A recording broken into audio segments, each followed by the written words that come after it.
Welcome, dear dreamer, to the Scandalous Historian. Tonight, the noise of the modern world begins to fall away. There are no clocks here, no glowing screens, no emails waiting to be answered. Just the slow rhythm of another time.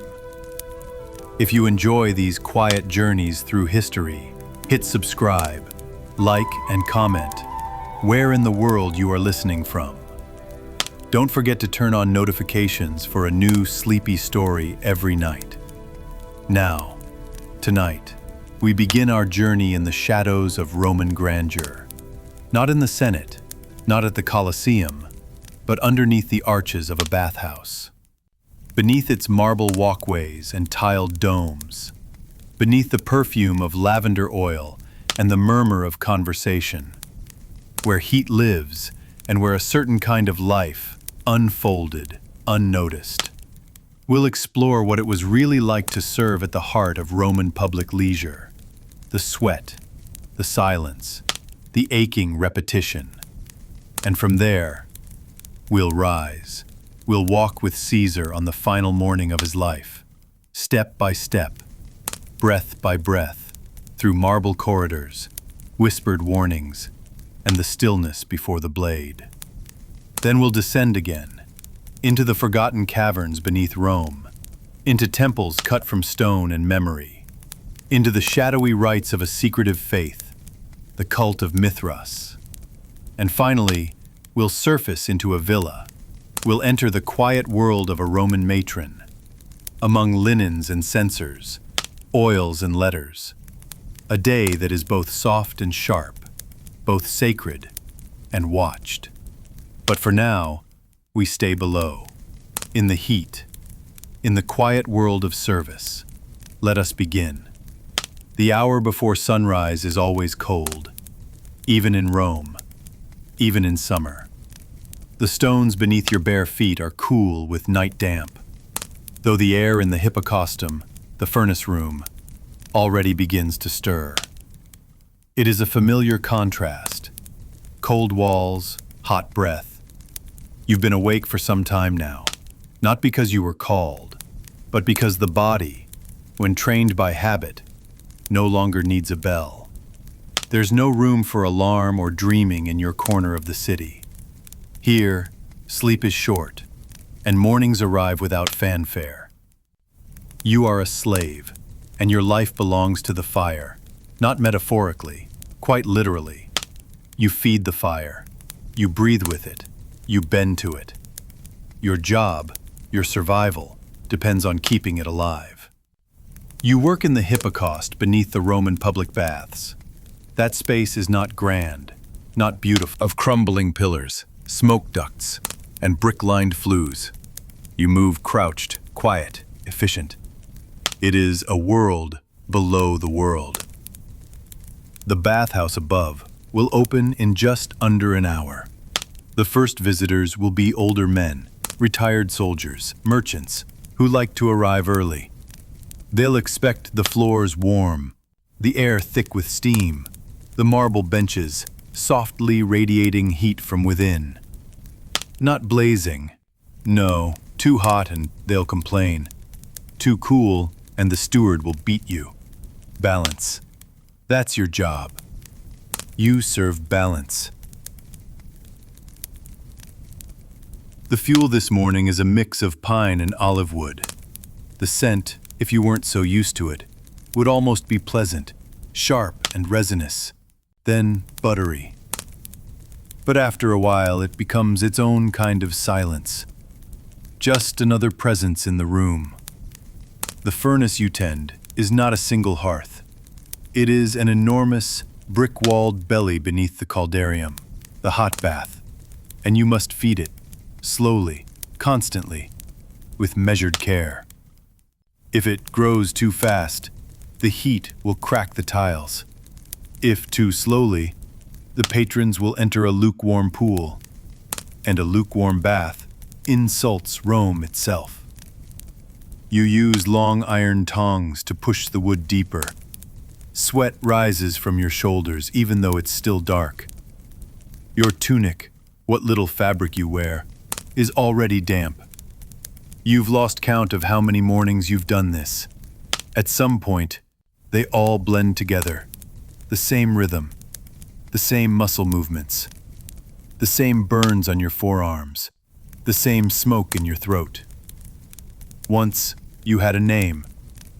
Now, you are Furnarius, stoker, firekeeper. Sometimes, if the steward is kind or drunk, he calls you the Black One, not for your skin, but because of the soot that stains your arms, your throat, your teeth. You've given up trying to stay clean. There's no point. The fire doesn't care. Only the patrons do. And they will never see you. Above you, the bathhouse begins to stir. You can hear it, muffled footsteps on mosaic, water sloshing into shallow marble channels, the hiss of steam as it coils up through the floor grates. The apoditerium, the changing room, is being swept. Slaves like you, young boys mostly, will fan out fresh towels and brush oil into the creases of the benches. You know their names. You shared a pallet with some of them once, before your job took you underground. Some of them dream of being sold to a senator's house, of serving wine at a banquet, of wearing silk, being chosen, being seen. You don't dream anymore. The dry heat chamber. That one is trickier. It requires not just heat, but silence. The patrons go there to sweat without steam, to meditate, to whisper philosophy and business schemes, and gossip about lovers and provincial governors. You, of course, hear none of it. You're not allowed near the dry chamber, but you feed its heat just the same. Sometimes, you wonder what it's like up there. Not out of jealousy, just curiosity. What do they talk about? The men with gold rings and white togas. Do they know you're here? Do they know how carefully you must feed the fire? How the clay bricks beneath their feet must be heated and held at just the right temperature. Warm, not burning. Lest they curse the steward and demand an apology from the city. Do they know how many times you've burned your hands just to keep the flue from clogging? No, of course they don't. They come to the bathhouse for leisure, for comfort, for health, for the illusion that Rome has made the world obedient. And you are part of that illusion. You are the unseen machinery. And in a way, that gives you a kind of power. You know the building better than anyone. You feel its moods. You know when the pipes groan not from heat, but from age. You know when a tile is about to crack. You know when the flue is ready to choke, and when the bathwater will scald. It is a strange intimacy between slave and stone. Let us pause here, not to rush, just to breathe. You are crouched in the dark, beside the coals. The air is hot and thick. The fire crackles in low rhythms. Your muscles ache, not sharply, but deeply. The ache of repetition, of labor long absorbed into the bones. This too is Rome. Not the marble, not the forum, not the triumphs, but this fire, this soot, this rhythm. There is a rhythm to the day, and it rarely changes. As the sun climbs, the bathhouse swells. You hear it more than see it, a thickening of voices above your head. First, murmurs, then footsteps, then laughter, then the slap of water against stone. You imagine the patrons above you, like shadows walking on the ceiling. Cloaks discarded, sandals removed, gold rings placed carefully in baskets, handed off to capsari, the slave attendants who guard the changing rooms. You used to envy those boys. Sitting upright, out in the open, their job simple: protect the belongings of citizens while they bathe. But you've seen how the patrons speak to them. Sharp, suspicious. They're to chamber, keeping your ears tuned to the creak of the walls and the whisper of smoke through flues. The furnace speaks, if you learn to listen. It groans when the air is too thick. It hums when it's running clean. It snaps when resin builds in the ducts. You've learned to listen.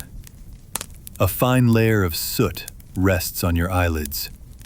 You no longer bother to wipe it. Your hands are covered in old burns.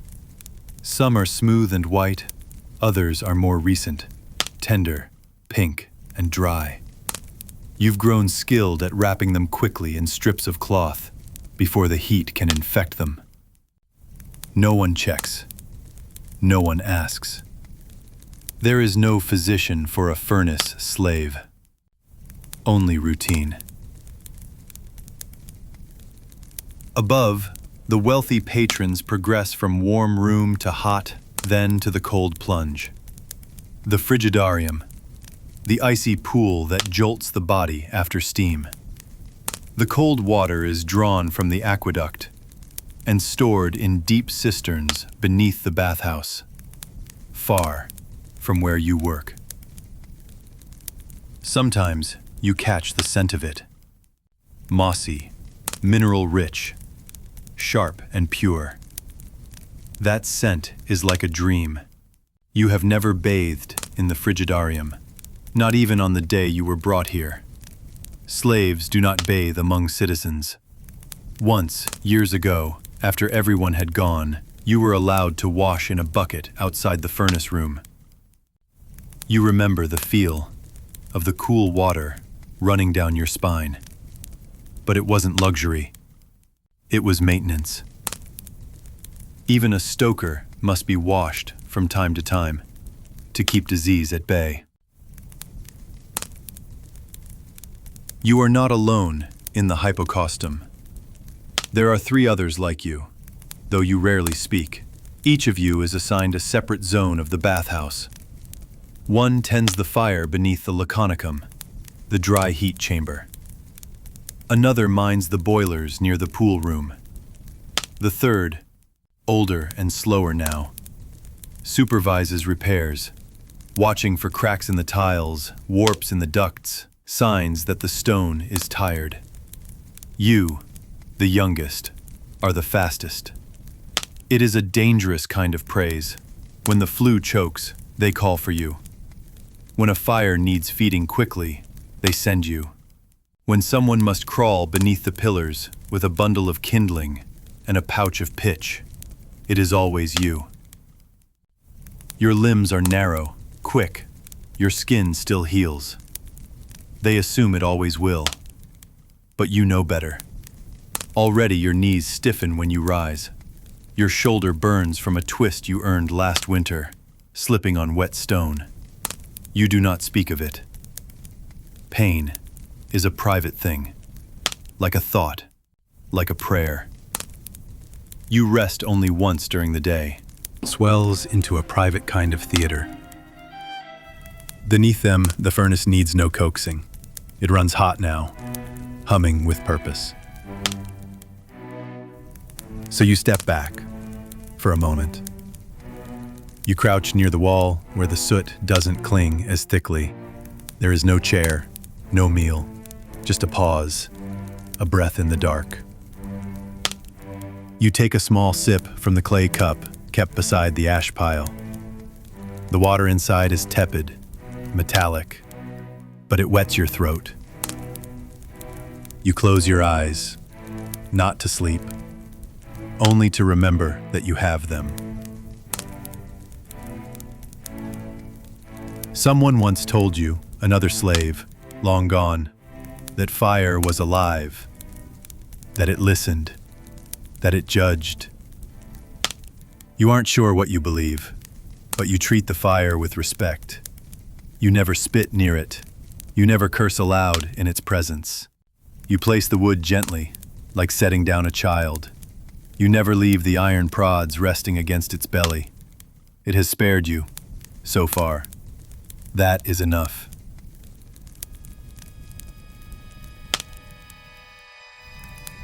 A whistle. It comes from above. Short, sharp, twice in quick succession. You rise at once. That's the steward's signal. Something is wrong. You climb the short flight of steps into the maintenance corridor, half lit, walled with brick. You're careful not to touch the surfaces. They burn. The walls here radiate heat from the chamber below. You reach the steam valve. A hiss. Too loud. Too fast. The dampers have shifted. The caldarium is overheating. You grip the iron lever, wrapped in cloth, and pull slowly. The steam begins to bleed from the system. The hiss lowers. The bricks groan in relief. You count to 20, then release. The valve seals again. You wipe your hands on your tunic. Another burn. You don't look.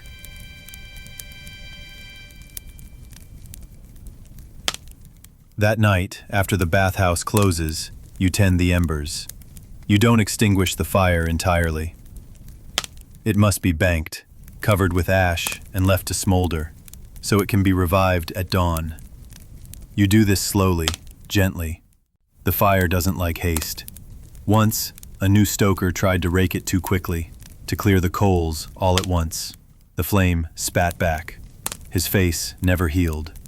He was sold to a quarry.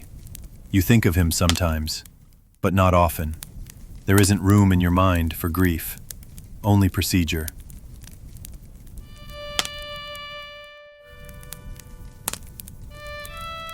The bathhouse empties. The steam fades. The marble cools. The echoes die. Above you, the halls go silent. Below, the coals remain. Still warm, still glowing, still waiting for you.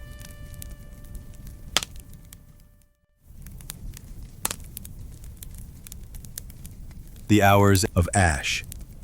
Too little cover, and the heat will die before dawn. Too much, and it will flare back up in the night, starving for breath, warping the bricks. Balance, always balance. This is not a task for the distracted. You move carefully, mindfully, each motion practiced, each scoop of ash deliberate. The walls around you radiate a tired heat, not fierce like in the morning, but soft and dense. It wraps you like a worn blanket. You've been beneath this building longer than any man who walks above it. You know the space like an old friend, its moods, its murmurs, its particular smells. The bathhouse has its own breath, its own language. The bricks expand and contract with temperature. The copper pipes groan when the steam builds unevenly. A cracked tile has a different scent when water seeps beneath it. And you have grown quiet enough to hear these things. There was a time you were new here, smaller, faster, frightened. You remember watching the senior stokers move with what looked like carelessness, bare-handed, shirtless, leaning into the heat like dancers. You tried to copy them. You got burned. One of them told you, not unkindly, the fire doesn't punish, it teaches. You didn't understand then, but you do now. You do not fear the fire. You respect it. You learn from it. Its discipline is simple and total. You give, and it gives. You neglect it, and it responds. There is no deceit in heat, no politics in flame. Sometimes you wonder if the Romans above you could survive your job for even 1 hour. Not the governors or senators, no, but even the traders, the retired centurions, the clients of wealthy households. They speak of order, of duty, of Roman greatness. But here, beneath the marble, beneath the paint and stone and light, you know a different order, a deeper one. A world where no title matters, no rhetoric, no gold, only heat and ash and rhythm. There's a young boy now, newer than you were when you started. He barely speaks, thin, pale. He arrived with a broken sandal and a cough. The steward put him in charge of sweeping the maintenance corridors. Not a stoker yet, but close. You see him sometimes, moving through the tunnels with a reed broom. He glances at you sometimes, not fearfully, more like uncertainly, wondering what his own future will become. He'll be a stoker eventually, if he survives, if the flues don't choke him, if the heat doesn't bend his back too soon, if the steward doesn't sell him to the lime pits across the river. You don't speak to him. But sometimes, when your shift ends, you leave a scrap of bread in the cool corridor where he sweeps. You don't wait to see if he takes it. He always does. There are rumors that the emperor himself bathes in private chambers, far from the public halls. Marble from Egypt, water perfumed with myrrh and petals. Attendants who wear white linen and carry ivory combs. You do not care, not because it doesn't matter, but because it's too far away. Your world is the furnace, the walls, the flicker of soot on red tile, the careful hiss of steam, the muscles of your legs as they move in the dark, the heaviness in your chest when you stand too fast, the slow rhythm of survival. You cannot afford to wonder what emperors smell like when bathed in cinnamon. You must tend the coals. Some nights, when the steward forgets or grows tired, you sleep in the furnace room itself. Not from comfort, but from familiarity. The bricks stay warm for hours. You find a corner farthest from the flues, wrap yourself in a torn wool blanket, and curl your body against the gentle pulse of radiating stone. You can still feel it, even as your eyes close. The hum of yesterday's heat, the breath of yesterday's flame. Sleep comes quietly, not easily, but eventually. And in that sleep, sometimes, you do dream. Not of freedom, not anymore, but of water. Cool, clear water, flowing over stone, washing your hands. Not because they're dirty, but because they can be. In the early morning, just before the fire stirs again, Rome is at its quietest. Even the animals fall still. The streets above are not yet alive with carts and sandals. The taverns are dark. The temple bells have not rung. There is a kind of sacred hush, thin and fleeting, that moves through the foundations of the city. And in that moment, you are awake. You rise slowly. Your limbs are stiff. The ache is dull, but familiar. Your breath fogs slightly in the cooler pocket of air just above the tiles. You reach for the bucket. The water is cold, startling against your hands, but clean. The night boy must have fetched it while you slept. You rinse your face, feeling soot slip down your jaw. Always slightly different. It is yours. Later, when the bathhouse opens, you'll disappear again. No guest will see you, no patron will thank you. If your work is perfect, your presence will be forgotten entirely. The heat will rise through the marble. The steam will bloom in the caldarium. The great hall will smell faintly of citrus and oil. Men will talk of politics, and women, on their days, will whisper family affairs and sprinkle perfume in the tepid pools. Children will splash. Slaves will dry their masters with linen towels. Senators will seal quiet pacts while reclining on heated benches. And you will not be seen, but you will be there, in the warmth underfoot, in the hiss behind the walls, in the invisible breath of the fire. Years may pass this way. If fortune smiles, your body will hold. If not, you may one day collapse beside the coals, unnoticed, until your absence chills the marble above. Another slave will be trained. The rhythm will go on. Your name will be forgotten. But the bathhouse will remain.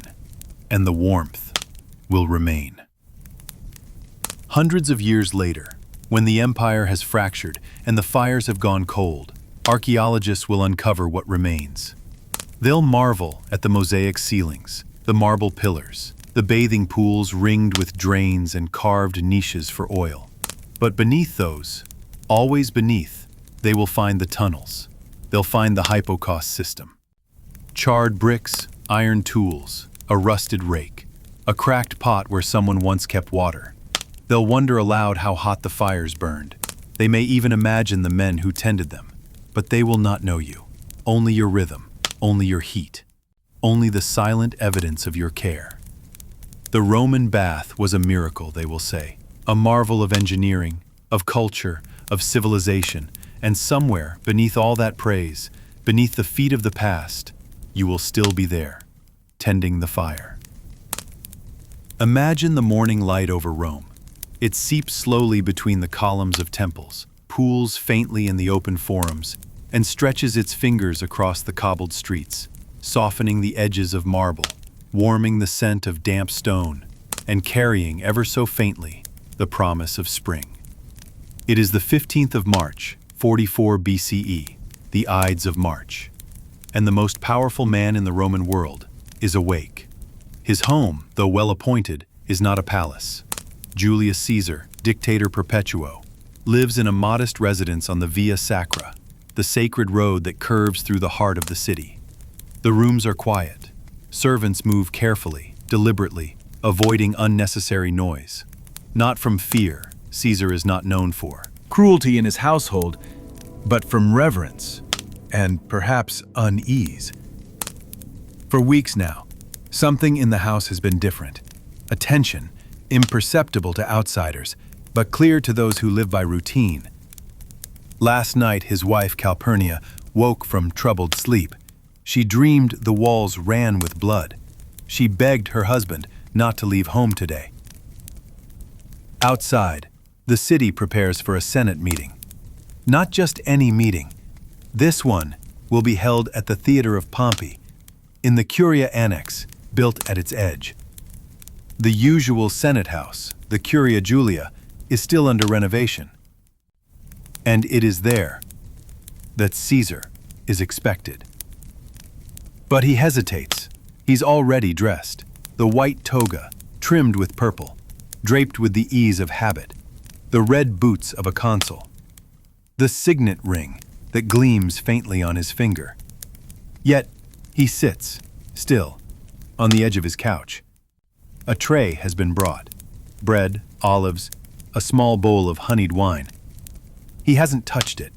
A slave enters, kneels, and announces that Mark Antony has arrived, waiting outside, loyal as always, eager as always. Caesar does not rise.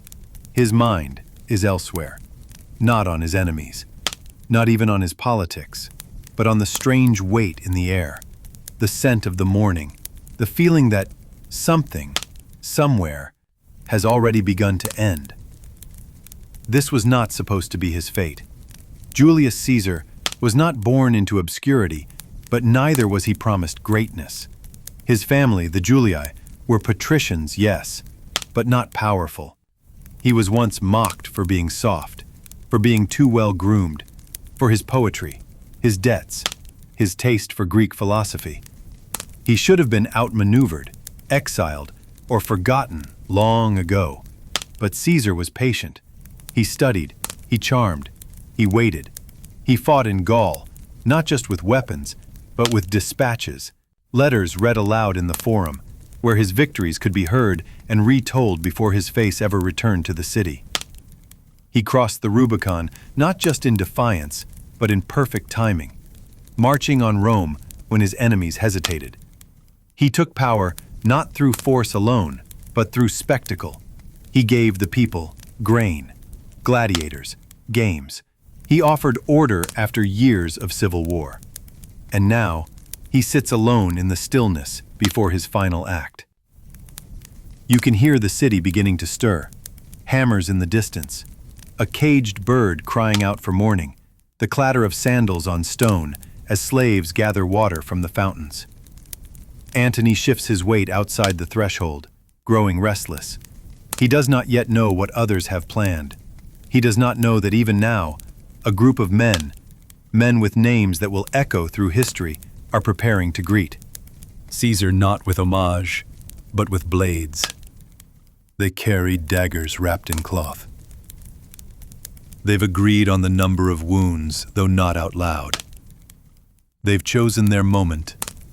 They've chosen their words.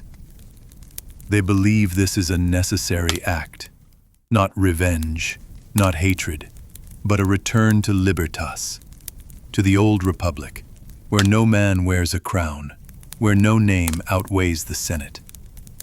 They see themselves as restorers, and they are waiting, in the portico of Pompey's theater, under marble statues and golden domes, waiting for Caesar to arrive. Inside the house, Calpurnia pleads again. Her voice is low, urgent, not hysterical. She is not a superstitious woman, not in the way the poets imagine. But her dream still lingers in her chest like smoke that will not clear. She begs him, do not go today. Just postpone, just for one day. Caesar listens, and for a moment he agrees. He sends word to Antony. Tell them the meeting is delayed. Tell them something. Antony turns to go, but he never reaches the door, because another man arrives. He is called Decimus Junius Brutus Albinus, a man Caesar once trusted, a general, a former supporter, a man who once stood at Caesar's side in Gaul, who dined in his home, who benefited from his rise. But this morning, Decimus comes not as a friend, but as a safeguard for the conspiracy. He enters smoothly. He greets Calpurnia with a nod, and then, with practiced calm, he speaks to Caesar. Surely you're not staying home because of a dream. He smiles, gently, persuasively. The Senate waits for you. They are prepared to grant more honors. The people will talk if you're seen to fear omens. He does not threaten. He does not lie. He merely reminds of Caesar's image, of his reputation, of what it would mean to shrink back now, just when power is about to be cemented. Caesar looks at him, then at Calpurnia, then at the door. He sighs once. He adjusts his toga, and he rises. And so, he goes. Julius Caesar steps out into the Roman morning. The streets are dry. The sky is pale, streaked with soft clouds. There is no storm overhead, no sign from the heavens. Just a slow, warming day. The kind of day that blurs easily into all the others, until history names it otherwise. The Via Sacra is already awake. Vendors shout half-heartedly. Bakers sweep flour from their doorsteps. Slaves move in small clusters, bearing laundry, amphorae, olive baskets. A pair of magistrates in fun, among them Decimus, who urged him to leave his house, Trebonius, Ligarius, Casca, and Brutus. Marcus Junius Brutus, a man whom Caesar had trusted above nearly all others, a descendant of the famous Brutus who, legend held, had overthrown the kings of old. Caesar sees him and nods. There is no sign in Brutus's face of what is to come. Only calm, only resolve. It is not far to the theater of Pompey. The group moves slowly. Passers-by pause and watch. Children press close to their parents' sides. And above it all, the city carries on. Rome is always busy, always buzzing. And so, no one notices the weight of this morning. Not yet. The theater rises ahead. A grand structure of stone and marble, built decades earlier by Pompey Magnus, Caesar's former friend, rival, and eventually enemy. The irony is sharp, but quiet. Caesar had once pursued Pompey across the sea, defeated his armies, scattered his supporters, and now the Senate meets under Pompey's name. In a curia built into the side of his theater. It is temporary, yes. The real Senate house is still being restored. But still, the place matters. In the cool shadows of the portico, a group of senators is gathered, waiting, feigning patience, rehearsing their lines in silence. They rise when Caesar appears. He enters through the vestibule, through a forest of columns and golden statuary. The torchlight flickers even in daylight, the flame kept for ceremony. The air smells of wax, warm stone, and the faint metallic tang of bronze from the nearby statues. He ascends the steps, slowly. Inside, the curia is quiet. Marble benches curve along the walls. The space is intimate, designed more for conversation than oration. This is not the roaring Senate of early Republic days, but something quieter, more elite. He sees them rise as he enters. There are no weapons drawn, no shouting, only silence, respectful, controlled. He approaches his place at the center. It begins with a distraction. Tillius Cimber steps forward and presents a petition. His brother's exile, he says, should be overturned. Caesar waves him off. Not now. Cimber presses. Caesar frowns. And then, the man grabs Caesar's shoulders. Not a hard push, not yet, but enough. Caesar reacts, pulling back, eyes narrowing. In that moment, the others step forward. Casca is the first to strike. A short blade, hidden beneath his toga, flashes out. It glances across to the floor. Senators who are not in on the plot pull away, stunned into silence. And Caesar does not run. He staggers, turns, faces them. He raises his arm. Another blade drives into his side. Then another, low in the back. A stumble, a hand grasping for support, finding only the folds of his own toga. They surround him. They close in. One voice, perhaps his own, says his name. Or maybe just the word, you. And then, Brutus steps forward. There is a moment, thin as breath, where their eyes meet. And then, it is done. Caesar collapses. There is no grand monologue, no final speech, no theatrics. Just the soft rustle of fabric as his body folds downward. Just the iron scent of blood pooling on marble. Just the hush that follows when a life leaves a room. Some say he fell at the base of Pompey's statue. Others say he pulled his toga over his face at the last moment, not from fear but from pride. Even in death, the presentation mattered. No one can say for certain. History offers many versions, but in each one, the silence after the violence is the same. Outside, the city still hums. News travels slowly at first. Whispers, questions, footsteps that quicken. But within the hour, the shock begins to ripple. Through the forum, through the markets, through the narrow alleys where slaves and freedmen pass rumors like cups of water. The dictator is dead. The Senate struck him. He died beneath Pompey's statue.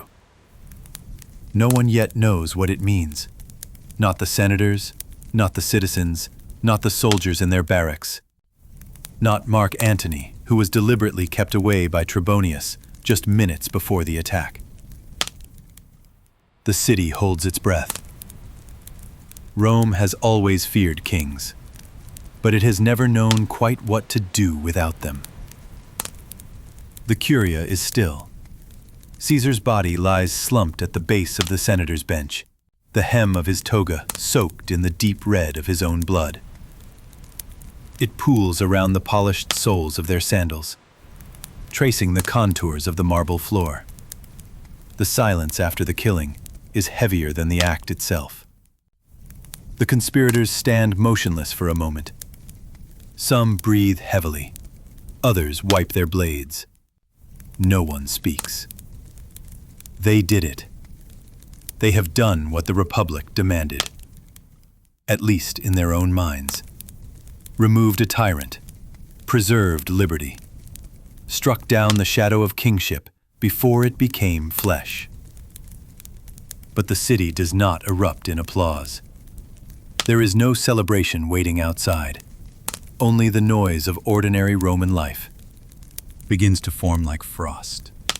The plan had been to walk out together, blades clean, heads high, to declare to the Senate and the people that libertas had been restored, that the Republic, ancient and sacred, would resume its rightful place. But as they step into the portico, they are not met by cheering crowds. There is no line of welcoming senators, no festival in their honor. There is only confusion. A few servants back away in fear. One citizen, blood draining from his face, drops the bundle of scrolls he had been carrying. People begin to flee, not out of rage, but from uncertainty. What happens when the most powerful man in the city is killed in the open? Will there be soldiers? Will there be riots? Will there be vengeance? The conspirators press forward, awkwardly, toward the forum. Brutus tries to speak. His voice cracks, then clears. "Citizens of Rome," he calls out. "We are not murderers, but liberators." Some pause to listen. Others do not. There are no torches held aloft, no triumphal march, just sunlight and silence. Back inside the theater, Caesar's body is left alone. The servants are afraid to touch it. They wait, uncertain whom to obey. For nearly an hour, the greatest man in Rome lies cooling on the marble tiles, while outside, power itself begins to dissolve into a strange and brittle quiet.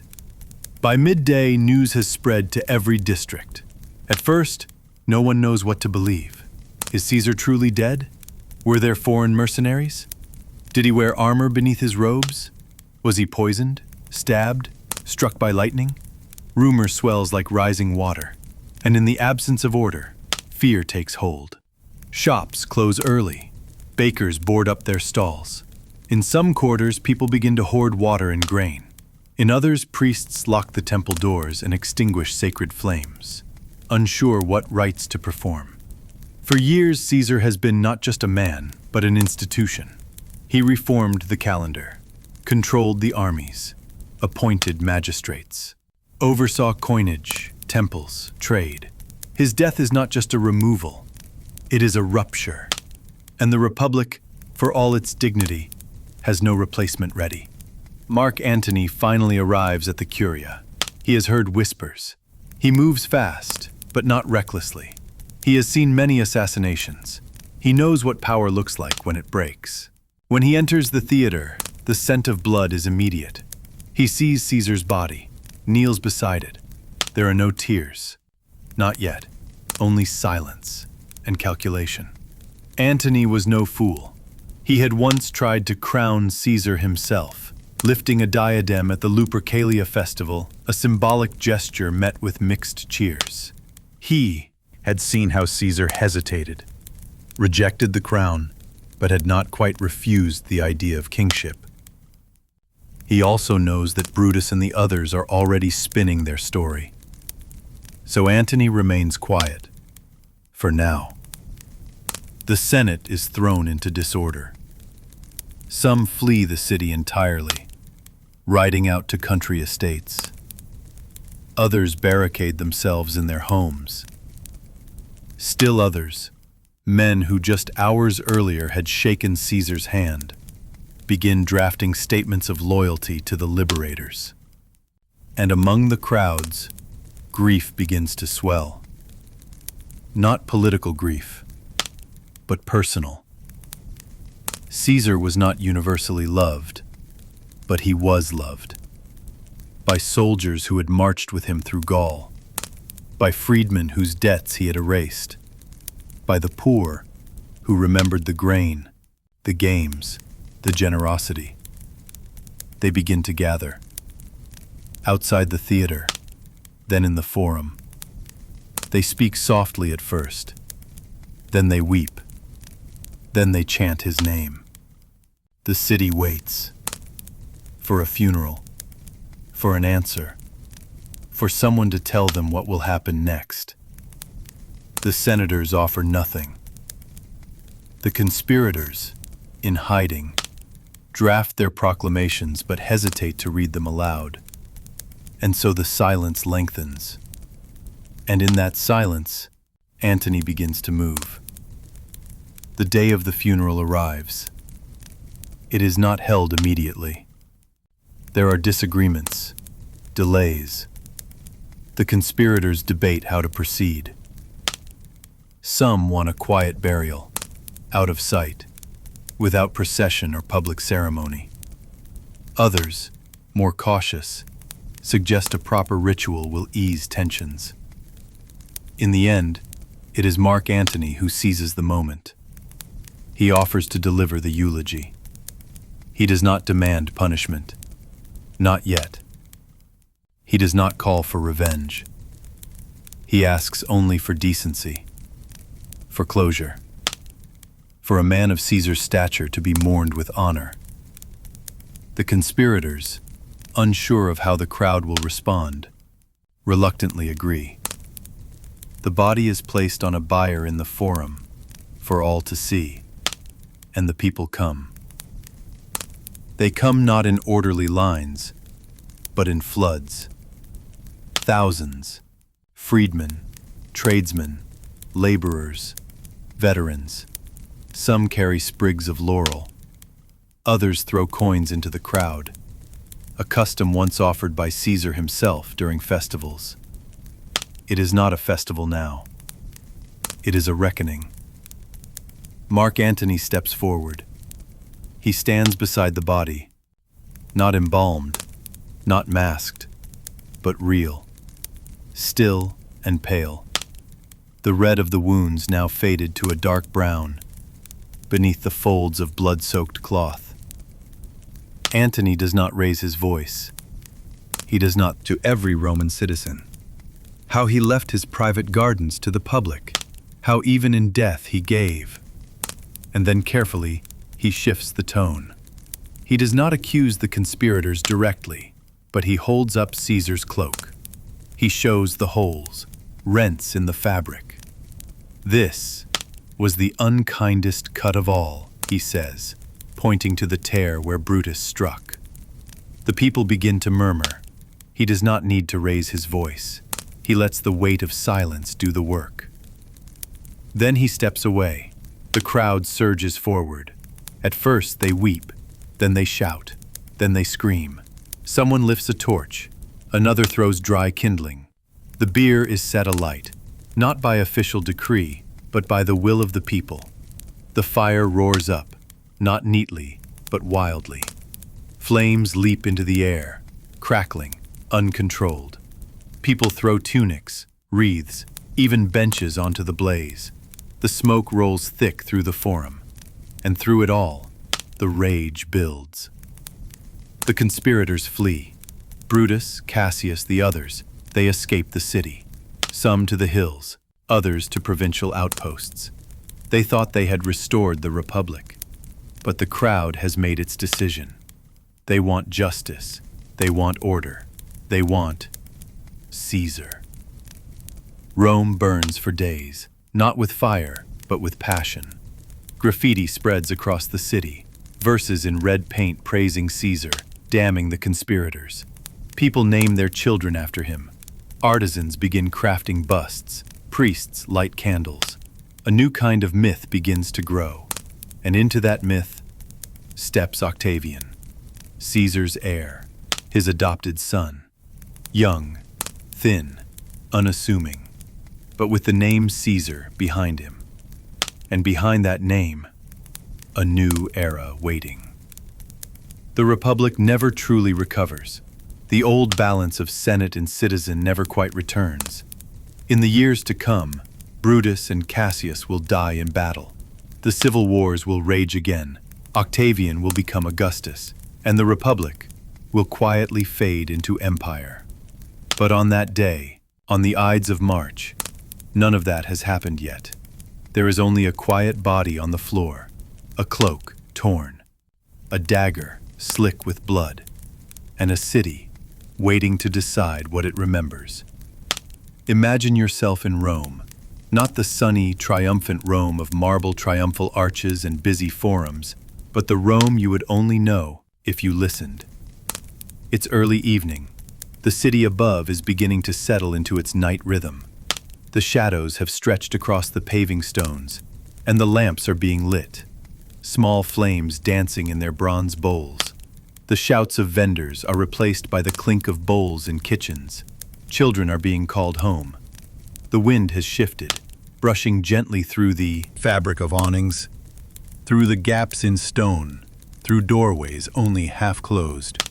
And somewhere in the midst of that, down a narrow alley, past a storage courtyard, through a locked wooden door, you find stairs.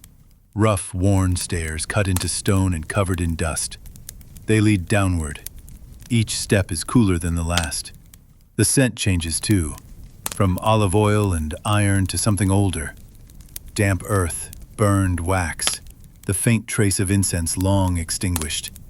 And the air thickens, not unpleasantly, but heavily, as if this space remembers every breath it's ever held. You've entered a Mithraeum, one of many secret temples dedicated to a god whose name was once spoken in whispers. Mithras, not Roman-born, not of the traditional pantheon, but cherished nonetheless in circles tight with silence. This is not the temple of Jupiter, open to the sun, not the temple of Venus adorned in marble and garlands. This is a cave, or at least it feels like one. Mithras was a god of mystery. Even in antiquity, people weren't entirely sure where he came from. His cult likely originated from older Persian deities, adapted and reinterpreted by Roman soldiers and travelers. What mattered more than his origin, however, was what he became: a god of initiation, of secrecy, of loyalty, and perhaps more than anything, of strength through struggle. The temples, like the one you now stand in, were always hidden. Low ceilings, no windows, walls painted with symbolic scenes. At the far end, a relief or statue, Mithras in his most iconic pose, slaying a great bull, eyes turned away, face serene.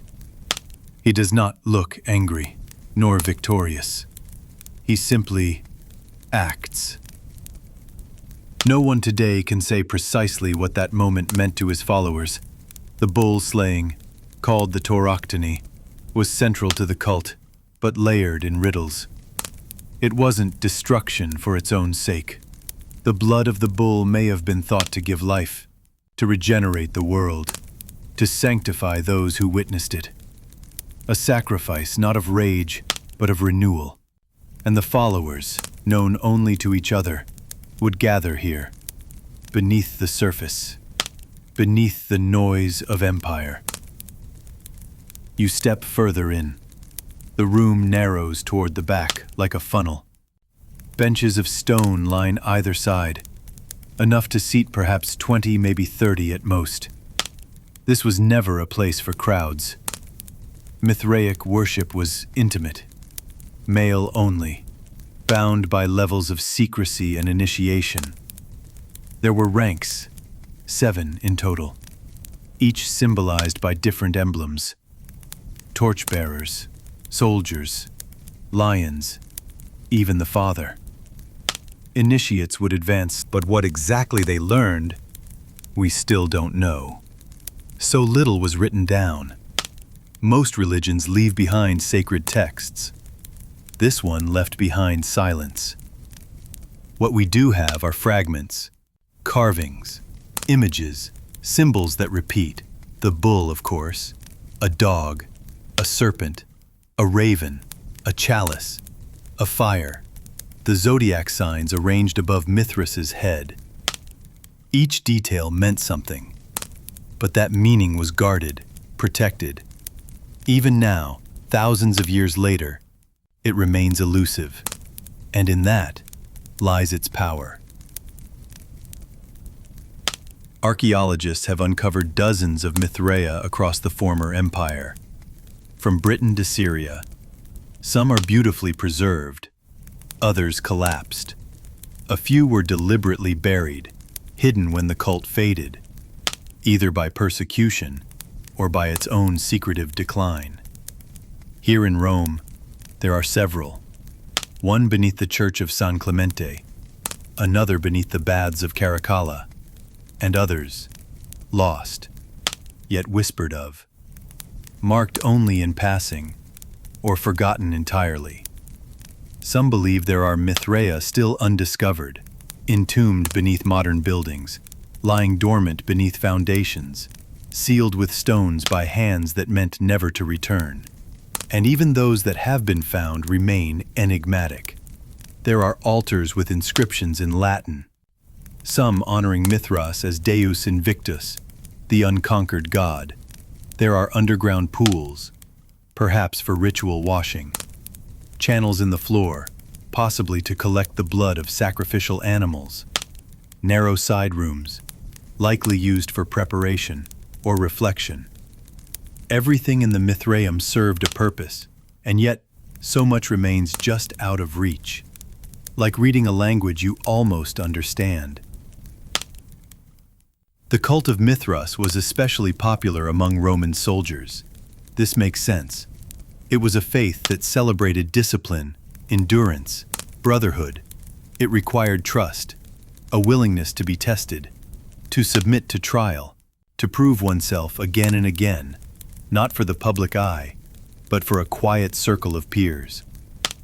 Imagine the legionary, stationed far from home, in some borderland outpost, cold wind, unfamiliar language, letters delayed or never arriving, and then a cave, lit with oil lamps, warmed with ritual. There, he finds something deeper than temple incense or festival fanfare. He finds belonging. And in that darkness, beneath the earth, beneath the empire, he becomes more than a soldier. He becomes initiated. We'll pause here, deep underground, in the stillness of this forgotten temple. The air is cool. The stone is soft underfoot. And above your head, the faint outline of constellations carved in plaster still are alone. And yet, not alone. For the walls remember. Let us return now to the Mithraeum, not as a visitor, but as someone invited, not to marvel at the walls, but to take your place along one of the stone benches, to sit quietly among the others, to wait for the ritual to begin. The air is cooler now. The only light comes from oil lamps, small bowls of flame set along the floor. their reflections flickering on the curved ceiling.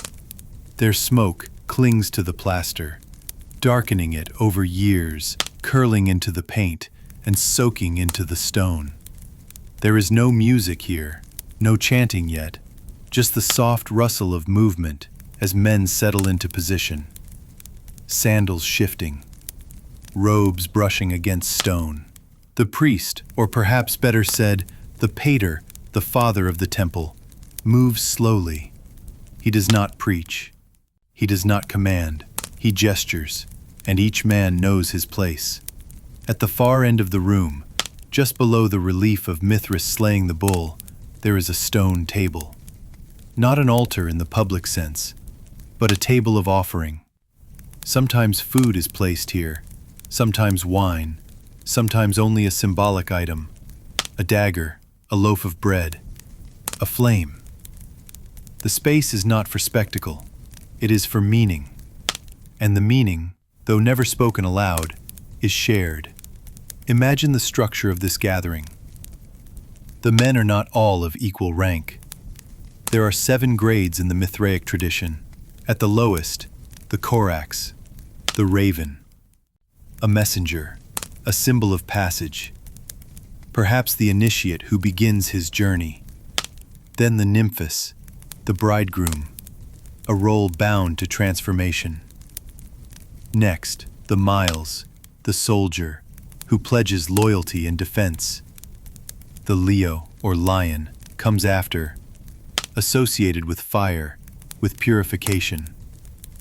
Then the Perses, the Persian, a keeper of mysteries.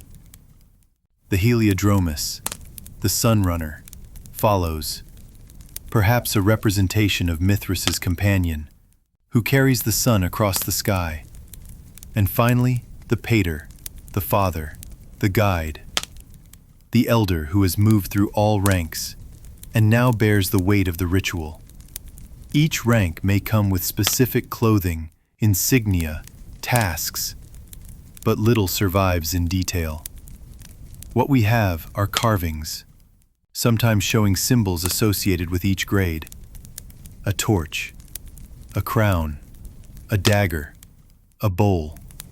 Not instructions, not doctrine, just fragments of a private faith. Now imagine the ritual beginning. No drums, no public declaration. Instead, a gesture. One hand raised, one hand lowered. The flames are trimmed, the light reduced further. The shadows lengthen, deepen.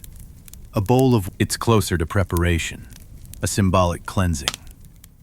A way of saying, I leave the world above behind. Here, below, we speak differently. Now the potter speaks, not loudly, not in proclamation. He recites something rhythmic, perhaps a verse passed down from his own teacher, perhaps a psalm from the Mithraic cycle. None survive in full. What matters is not the content, but the cadence, the voice, the stillness it evokes. Those gathered listen, not for novelty, but for the familiar. These words are old friends. The same way a lullaby comforts not by surprise, but by recognition. There may be wine now, poured from a simple clay vessel into cups passed to each man. There may be bread, or meat, or perhaps only a reenactment of the meal Mithras himself was said to have shared with the sun god's soul. That moment, Mithras and soul, sharing a meal after the slaying of the bull, is another central mystery. In the reliefs, they dine together, reclining, peaceful. The bull lies slain beside them. A serpent drinks from its wound. A dog licks its blood. The sun and moon look on from above. What does it mean? Perhaps unity between light and dark. Perhaps the renewal of life through death. Perhaps a covenant between heaven and earth. Whatever the meaning, the act of sharing the meal is sacred. And it is quiet. Always quiet. Now imagine the fire being stirred. Not large, just enough to warm the space. The potter draws a symbol in ash on the floor. Or perhaps he places 7 small objects in a circle, each marking a rank, each a reminder of the path. The initiate, if one is present, may now step forward, blindfolded, clothed in white.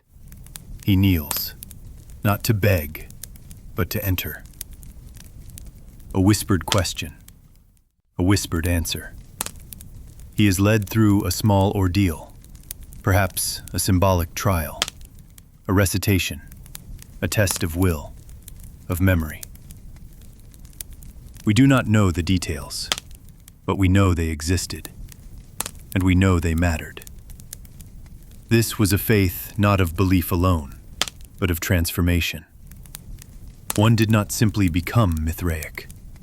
One earned it, step by step, silently. In time, the ritual ends. No fanfare, no closing hymn. The lamps are snuffed, one by one. Each man rises and leaves in silence. Above, the streets of Rome continue as they always do, unaware of what passed just beneath them. A senator strolls home, humming. A vendor counts his coins. A cat curls beneath an empty cart. Faint scent of wax and ash still curls softly in the air, centuries later. Time has passed, centuries in fact, and now the Mithraeum lies forgotten, buried under layers of time and stone, under medieval chapels and Baroque fountains, under the shifting weight of empires and apartments and asphalt. Rome built upward, but it never truly erased what came before. And so, the Mithraeum sleeps, until one day, someone digs. Not to find a god, but perhaps to lay plumbing, or to expand a wine cellar, or to reinforce a crumbling foundation. And then, the hollow sound of stone below, the scent of old air rising like a breath, the discovery of a space untouched for hundreds of years.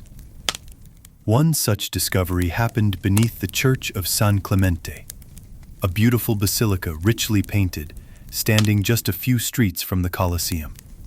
In the 19th century, workers began exploring beneath it. First, they found an older church, a 4th century structure long buried under its 12th century successor.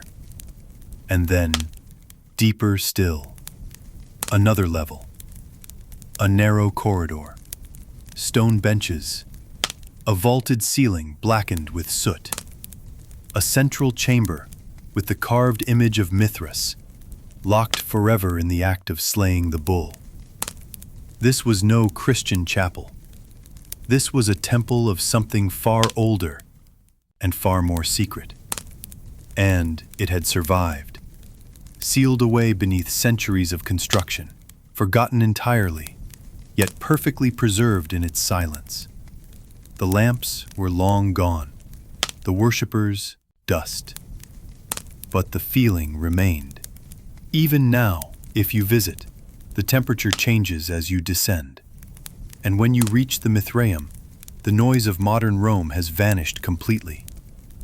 Only stillness remains.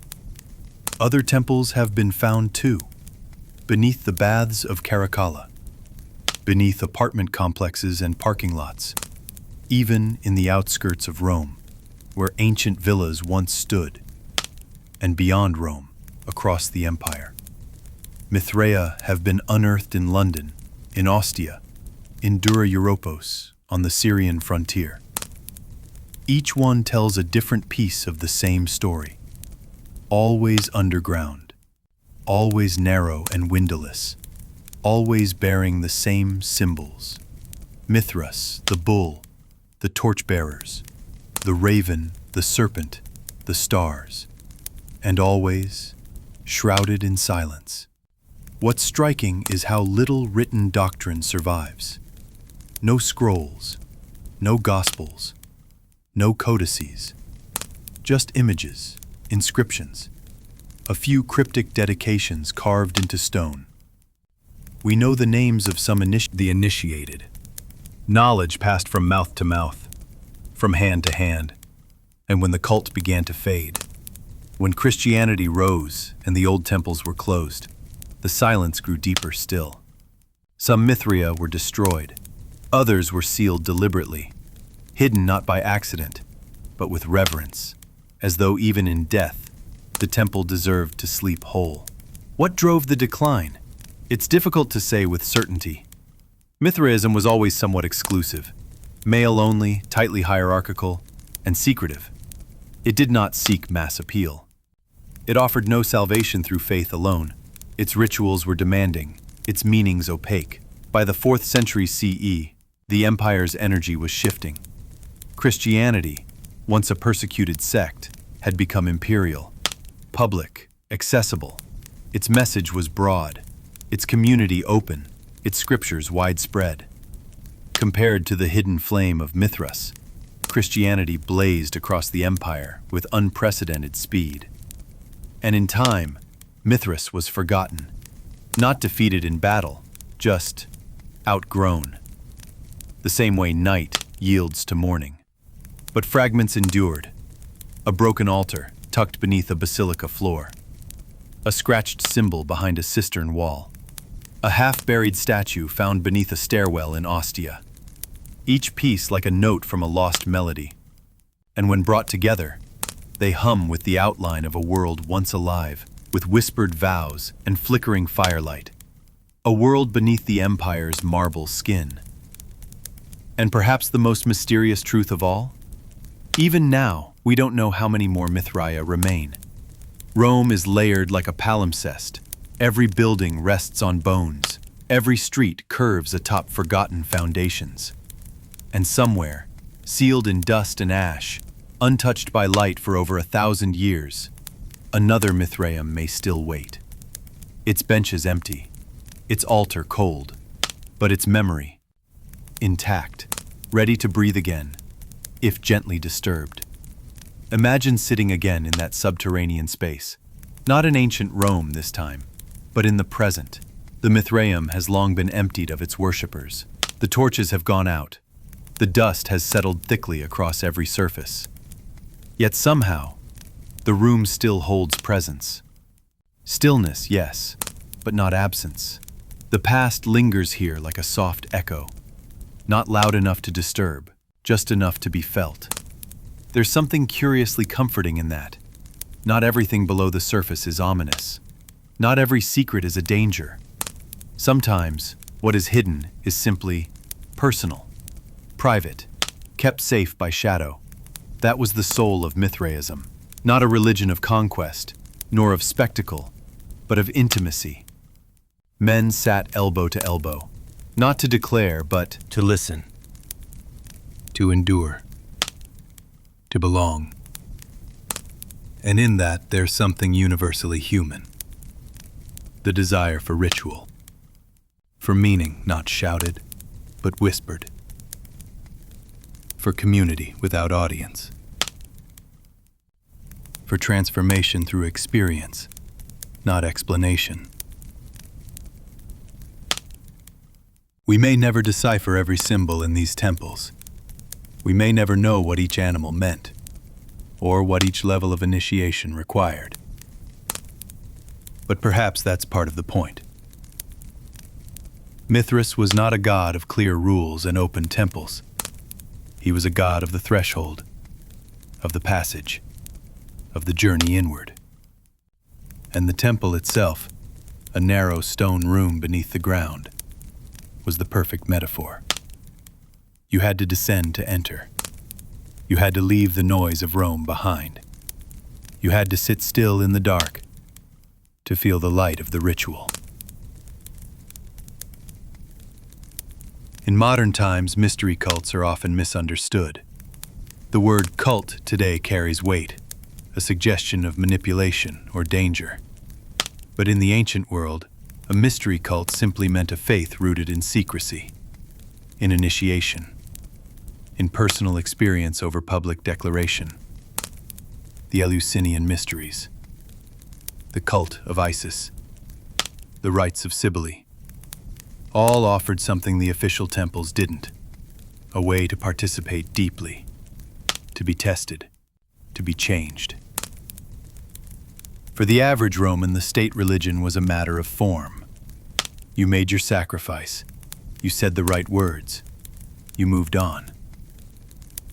But in the Mithraeum, you stayed, you committed, you watched, you waited, you learned, you gave something of yourself.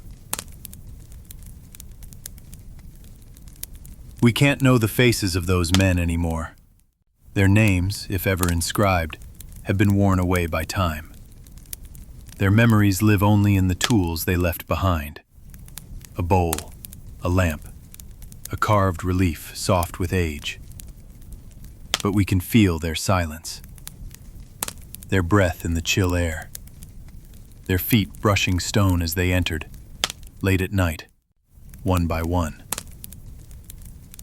And that kind of presence, the emotional imprint of repetition and reverence, is perhaps stronger than any surviving text. You don't need to understand the ritual to sense the gravity it held. Even now, if you walk into a Mithraeum, something in your body responds. You lower your voice. You feel the closeness of the walls. You instinctively recognize that this was a space where something serious took place, something sacred, and now, quietly asleep. The empire that built these temples is long gone. The soldiers who once whispered their vows beneath the stars have vanished. The city above has changed, burned, rebuilt, broken.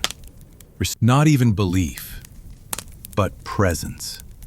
The kind of presence that sinks into stone, that echoes in closed spaces, that waits patiently to be remembered, not in triumph, but in stillness. Above, the streets of Rome glow gold in the evening. Scooters rattle down cobbled lanes. Tourists photograph fountains. Conversations drift across cafe tables. And below, beneath all of it, there is a room. Low, narrow, quiet. Its benches empty, its God resting in stone, and the faint scent of old fire still rising. The sky over Rome is still pale, just the faintest blush of peach and silver where dawn gathers at the edge of the tiled rooftops. In the grand domus of a senator's household, the day is already beginning. The city is quiet, but not asleep.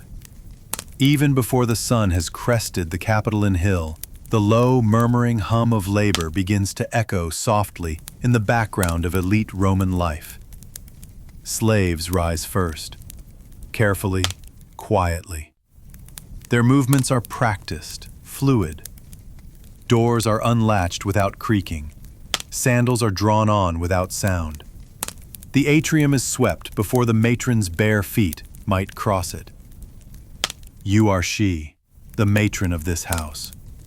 Not a servant, not a guest, but the lady of the domus. And though you will not appear in the forum today, though your name may never be carved on marble or praised in public ritual, you are, in your way, the still center around which this household turns. You rise slowly. The room is dim, lit only by the first filtered glow of morning slipping through the open shutters. The air smells faintly of sandalwood and lavender, remnants of last night's oil burners. The bed is wide, low, its sheets of soft linen rumpled where your husband lay, long since gone to his early meeting in the forum. You stretch. Quietly. Deliberately. There is no need to rush. The day ahead will be filled with attention to detail, not fast, not loud, but continuous. A slave enters at the soft clapping of your hands. She carries a bowl of warm water and a fine cloth for washing. Another follows with your morning drink, watered wine flavored with honey and thyme, a light scent, not to stimulate, but to settle the stomach and stir the senses. You are attended, but not pampered. This is your domain. You know each face that walks your halls, each task performed in your name. And today, like all days, must be managed. The household is large. You are married to a senator of standing, not the most powerful in Rome, but established, trusted. His political career keeps him in the public eye. That visibility depends in part on your discretion. Your job is not merely to oversee and grain, but to uphold the dignity of your house, to ensure every cushion is plumped, every slave fed, every guest greeted with effortless warmth. This begins, always, with ritual. You rise from your bed and approach the small household shrine, the lararium, set into a recess in the wall just outside the sleeping quarters. The little niche is clean, freshly swept. Inside, two painted figures gaze outward, the lares, protective spirits of the household. You light a small stick of incense. You murmur a prayer, not written down, not recited formally, but spoken from memory, from habit. It is a request for peace, for safety, for harmony among those beneath your roof. There are days for public religion, for processions and sacrifices, but this small rite is yours alone, private, soothing. A moment of stillness at the start of the day. Now, the dressing begins. Not in haste, but in careful sequence. First, your undertunic, soft against the skin. Then the stola, belted just beneath the bust, falling to your feet. The color is pale, a soft saffron yellow today, though you might choose violet for a more formal visit. Your palla, the outer cloak, will wait by the door until later. A mirror is brought. Your hair is combed and pinned. Not elaborately, not today. Your slave uses long bronze needles to twist and secure the braids. A bit of oil for shine. A small dab of white lead to soften the complexion. A touch of kohl around the eyes. You inspect yourself, not with vanity, but with precision. Your appearance is not only your own, it reflects the status of the house. As you step into the atrium, the light has changed. The morning sun now spills through the open roof above the impluvium, the shallow pool at the center, where rainwater is collected. The water sparkles. A few flower petals float there, fallen from a garland tied to a nearby column. A slave enters with the day's report. Messages received, market prices, issues in the kitchen. You listen, nodding. The cook requests more honey. The steward asks whether guests will be staying for dinner. A broken cup needs replacing. One of the household boys, your husband's nephew, has refused his grammar lesson again. Each item is dealt with, not hurriedly, but calmly. You are efficient without ever appearing rushed. Your dignity is not just in your dress, but in your steadiness. The matron never hurries. Mid-morning brings visitors.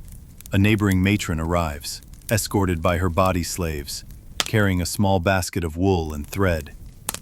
She comes not merely to chat, but to spend time, an important signal of alliance between houses. You retreat, together to the peristyle garden. The courtyard is open to the sky, surrounded by pillars, lined with hedges. A small fountain burbles at its center. Birds perch along the walls, silent observers to your conversation. You talk, but not idly. There are topics to discuss.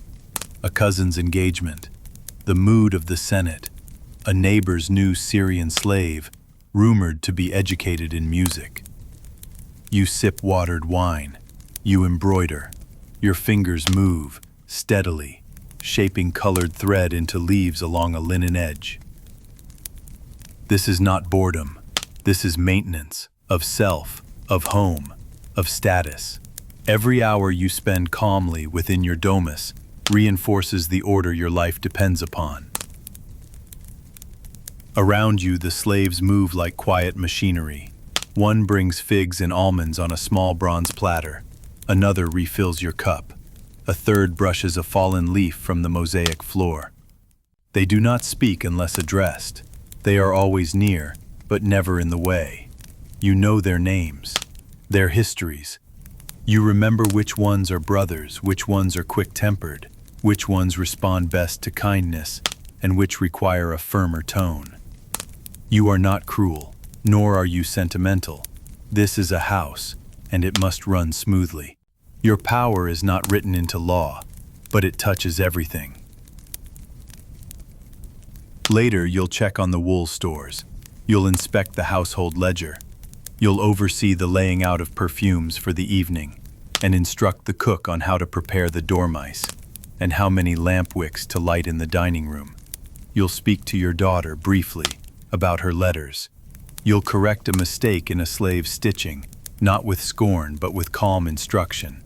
You will not raise your voice today. You never need to. Your authority lies in the fact that everyone beneath this roof already understands who you are and what must be done. By early afternoon, the domus grows quieter. The morning rush has passed. Tasks have been delegated. The floors are swept. The wax tablets return to their shelves, and the scent of roasted chickpeas drifts faintly from the kitchen courtyard. You retreat to the tablinum, the reception room at the heart of the house. Sunlight filters through the half-opened curtains. A polished bronze mirror rests beside a low chair, its surface warm to the touch. On the wall nearby, a painted scene. Venus rising from the sea, hair lifted by the wind. The sea curls into stylized waves, eternal, fixed. You settle onto a cushioned seat. A slave brings cool water, a cloth soaked in rose oil for your wrists, and a small tray of dates. This moment, short, private, is not leisure in the modern sense. It's transition. The measured pause between morning duty and afternoon presence. You are not idle, you are watching, listening, waiting for what the day will require next. From outside the tablinum, the voices of servants blend softly with the murmuring rhythm of a city in motion. A neighbor's dog barks. A cartwheel creaks. A child's voice sings the same. Ask for repairmen to be sent, not tomorrow. Today. Then there's the kitchen. The cook presents her menu for the evening. Garum and pepper on fish, honeyed dormice, almond custards, shaped and cooled in small terracotta cups. You approve, then suggest adding green olives soaked in vinegar and coriander, a favorite of one of your husband's clients who may be dining here tonight. It's all quiet, nothing loud.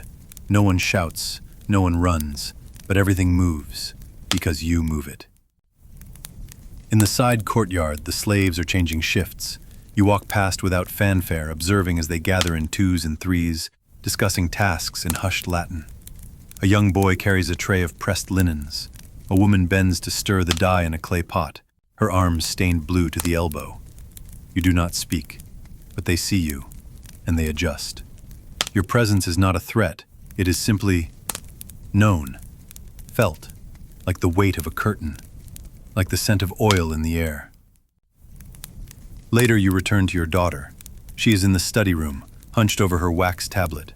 Her brows are furrowed. A slave girl reads aloud from a scroll in low, steady tones. You step into the doorway. You do not interrupt. You watch. After a moment she notices you. She brightens a little, and you smile. You sit beside her. Together you work through her letter to her cousin in Capua, a practiced exercise in both handwriting and diplomacy. You guide her phrasing gently, remind her of the family's status, caution her not to be too familiar, nor too cold. This is how it begins, the training, of voice, of posture, of balance. You are not raising a child, you are preparing a future matron. The sun begins to dip behind the rooftops. Its light no longer slants, but softens. the sound of the city rises again, the evening crowd returning home, the slow rush of footsteps through the alleyways, the clatter of shutters being closed, of dogs barking at the dying day. Inside your walls, the lamps are lit, one by one, room by room. A slave passes through with a brass holder, touching flame to wick. You watch her go, and the house begins to glow. Evening settles over the domus not with fanfare, but with glow. The last traces of sunlight slip off the mosaic tiles in the peristyle, and the small bronze lamps now hold the warmth. Their flickering light dances along the walls, casting slow shadows across the painted gods and garlanded niches. You move through the house with quiet attention, making final checks before the guests arrive. A fresh garland has been hung in the atrium, ivy and roses twisted together with golden ribbon.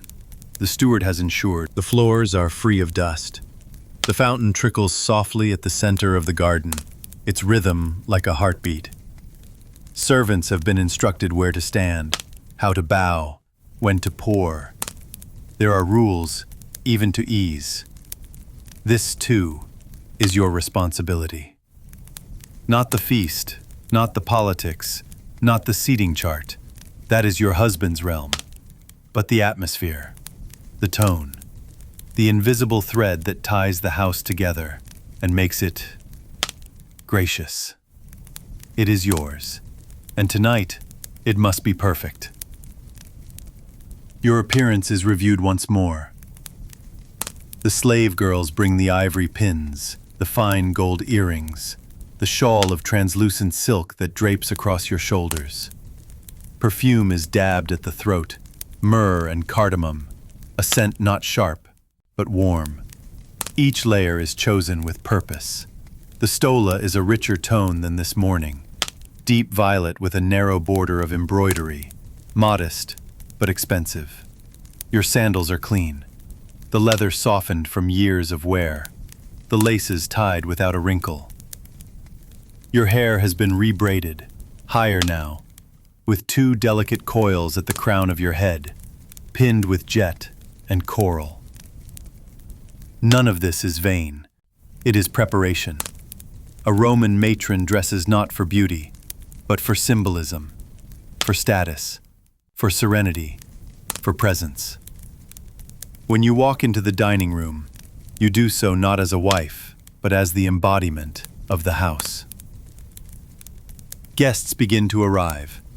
A murmur at the door, the sound of sandals on marble. You greet them by name, with the measured formality that such meetings require. Not stiff, but composed. The right phrase, the correct intonation. Never too warm, never too distant. Men remove their cloaks and hand them to slaves. Women pause to compliment the garland, to examine the painted scenes on the wall. One guest comments softly on the scent of the burning incense. Frankincense, tonight, subtle and dry. You guide them inward, one hand resting gently on the arm of an older guest. Eyes flicking to a servant to ensure wine is offered. Conversation begins slowly. Small things. Mutual acquaintances. The upcoming festival.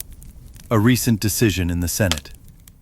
No politics yet, not overtly. But the breeze of it moves through the room all the same, and you are listening. Always listening. The dining couches are arranged in a soft curve around the table, 3-sided, with space at the center for the servers. Cushions have been fluffed. The low table is laid with olives, eggs, and fish paste on bread. You will not recline tonight. That is reserved for men. You sit nearby, upright, at a slightly elevated chair, eyes gently scanning the guest. Says. A freedman nods along. The rhythm of dinner has begun. You lean toward the steward and give a quiet instruction. More wine for the third guest. Less salt on the dates. Adjust the lamp. It's smoking too much. Each whisper is obeyed without hesitation. You do not need to raise your voice. The weight of your calm is enough. The courses come one by one. A goose roasted with leeks, chickpeas mashed with garlic and vinegar, peacock eggs painted for decoration, honey cakes molded in the shape of leaves. Servants move silently between courses, collecting bowls, refilling cups, wiping hands with damp cloths scented with lemon balm. And all the while, you observe. You notice the tension between two men seated too close. You hear the subtle shift in your husband's tone when he responds to a question about a grain shipment from Alexandria. You catch the glance exchanged between two guests across the wine table. These details are not for recording. They are for shaping. Tomorrow, you may suggest that a certain woman be seated elsewhere, that a messenger be sent with congratulations or a reminder, that your husband follow up on that conversation or avoid it altogether. You don't command, you recommend, you influence, with the lightest of hands. And as the meal draws on, wine loosens tongues. The talk becomes warmer, freer. Someone recites a bit of poetry. Another plays a small flute, its tune soft and winding. A slave dances briefly, arms like ribbons, before slipping quietly away. A guest speaks of omens. He saw a crow that morning, 3 times, circling the courtyard. Someone else counters with a dream, of water running backward, of a torch that would not light. These are not laughed away. They are discussed, weighed. Omens are not superstition in your world. They are part of how meaning is made. And you nod thoughtfully, drawing in each detail, knowing how such signs will be remembered later, how they might shape conversation, or action, or even fate. You rise quietly after the final course, not all at once, not as an announcement, but slowly, with dignity. It signals the evening's arc is shifting, that the warmth will linger for a while, but the formality is gently dissolving. The household has done its work. The impression has been made. And as you walk once more through the atrium, the firelight glinting off painted walls, the faint perfume of myrrh still curling upward in the air, you feel it. Not pride, not relief, but alignment. Everything has the gates. The slaves are tidying the triclinium, gathering cushions, folding away linens, extinguishing the oil lamps one by one. The smell of wine, perfume, and roasted meats lingers faintly, like a sigh caught in fabric. You have retired to your chamber, not hurriedly, not with exhaustion, but with the same ritual care that framed the day's beginning. The rooms beyond your sleeping quarters are quiet now, only the hushed tones of final instructions, the steward relaying messages for morning, the kitchen slaves covering the cooled platters of leftover food. The domus is returning to stillness, and you, as its center, are returning to yourself. Your chamber is lit softly. 2 small bronze lamps burn low. The shadows they cast move slowly, drawn long and curved against the plastered wall, where a delicate fresco of Flora, the goddess of flowers, drifts in painted silence. The scent in the room is clean, rosemary and cedar, with a trace of beeswax from the polished wooden furniture. You sit at the low stool before the mirror. A slave girl stands quietly behind you, unpinning the coils of your hair, combing out the braids with long, slow strokes. The touch is practiced, never rushed. The comb glides from root to tip, over and over, until your hair falls loose across your shoulders. You do not speak, not out of fatigue, but because this moment belongs to quiet. The pins are returned to their ivory case. The silk wrap is folded. A fresh cloth soaked in rose water is placed at your throat and wrists. You breathe it in. Cool, floral, almost sweet. You undress with the same patience with which you were dressed this morning. Each fold of the stola is unwrapped, the belt untied, the undertunic pulled gently from your shoulders. You step into a lighter robe of soft linen, drawn close with a simple tie. No jewelry, no cosmetics, just breath and warmth, and the comfort of familiar silence. You cross the chamber slowly, barefoot. The floor beneath you is cool tile, smooth from age, slightly chilled from the night air entering through the open shutters. Outside, the sounds of Rome are distant but steady. The occasional click of sandals on stone, the hoot of an owl in the distance. A voice calling out, faint, drunk, already fading. Somewhere, the splash of a fountain echoes across an inner courtyard, but here nothing stirs. The world has softened, and the surface of the water in the pool is still. You catch a glimpse of your reflection, slightly blurred, slightly bowed. At the shrine you pause. No incense tonight, just breath. You close your eyes and murmur the last prayer of the day. It is not elaborate, not even wholly verbalized, more a recognition, a moment of acknowledgement that you were here, that the house remained whole, that no fire broke out, no illness crept in, no argument shattered the peace, that tomorrow may come, and the rhythm may begin again. You return to your chamber. The bed is already prepared. Clean sheets, a new cloth at the pillow, a small tray set beside the bed, a bronze pitcher of water, a cup, a dried fig wrapped in cloth, just in case. Your slave extinguishes the lamp. You lie down, slowly, carefully, settling into the linen's familiar fold. The window remains open. The stars above the courtyard are faint but steady. The moonlight filters in like cool silk, brushing across the walls, across your arm, across the floor. Your eyes begin to close. Not from weariness exactly, but from completion.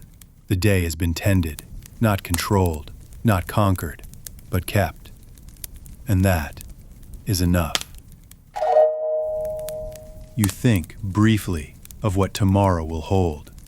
Letters to answer, a neighbor's birth feast to prepare for, a decision about the new slave girl with the rough manners, and perhaps a conversation with your husband about the senator who drank too much wine and mentioned a political shift before catching himself. These things can wait. You let them drift past like reeds on a river. Tomorrow is not here yet, and the night is kind. Somewhere beyond the city, a dog barks once.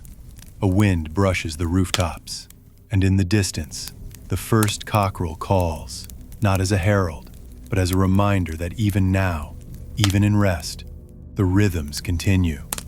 You are the matron. Your name may not be carved in stone. Your voice may never be preserved in scrolls, but your presence shapes the world around you, softly, constantly, invisibly, like water, like breath, like the moonlight that still dances across your sleeping skin. The night deepens. Rome, the great city, rests, if only briefly. Its streets, once teeming with the sound of sandals, laughter, commerce, and command, now lie in soft shadow. The marble glows faintly under moonlight. Temple doors are closed. Fires flicker low behind shuttered windows. The city's pulse is gentler now, almost imperceptible. and across its vast stone surface, something lingers. Not silence exactly, but a kind of breath, a stillness filled with memory, a stillness full of lives once lived. Journeyed through many layers of that world. Not the Rome of conquest or oration, not the Rome of cinematic spectacle, but the Rome that existed quietly, underneath. You've woken before dawn in a worker's quarters, swept ash from the furnace, ladled water for strangers, and suffered the scalding heat of a bathhouse unseen by its patrons. You've stood behind the curtain of history on the Ides of March, where fear and ambition intertwined, like the threads of a toga too tightly wrapped. You've sat in darkness beneath the city, surrounded by men whose names we no longer know, yet whose devotion lives on in carved stone and silence. And you've walked barefoot through tiled halls, adjusting the wicks of oil lamps, ensuring order in a world held together not by emperors, but by the quiet power of women who ruled their households with steadiness, grace, and unshaken rhythm. This too was Rome. Not just triumphal arches and gladiatorial roars, but flickering hearths, whispered prayers, bare feet on cool floors, the dull ache of labor, the soft rustle of silk, the smell of warm bread. The truth of history often lies in its details, in the way a cloak is folded, in the order of serving dishes, in the soot-blackened ceiling of a temple no longer in use. Rome was not a single experience. It was thousands, layered, overlapping, conflicting, and connected. And it was, above all, human. There's comfort in that, perhaps, to know that across 2,000 years, we are not so distant from them. They too rose early with responsibilities pressing. They too ended long days with tired feet and small comforts. A fresh cloth, a warm drink, a quiet room. They too sought meaning, in ritual, in routine, in love, in superstition. And just as you did tonight, they paused, from time to time, to listen, to feel the shape of the world moving around them, to wonder what might come next. History does not speak in shouts, it whispers. And tonight, in that whisper, you have heard a little more of the story, the one not written in stone, but in soot, in sweat, in perfume, and breath. So now, dear dreamer, let your mind rest. Let the voices of Rome fade into softness. The flicker of the oil lamps has dimmed. The slaves have returned to their quarters. The last prayers have been offered, and the matron sleeps, her house intact. Let the warmth of these lives settle gently into your thoughts. Let them drift with you, like ash falling from a distant hearth, or like dust beneath the sandals of a traveler long past.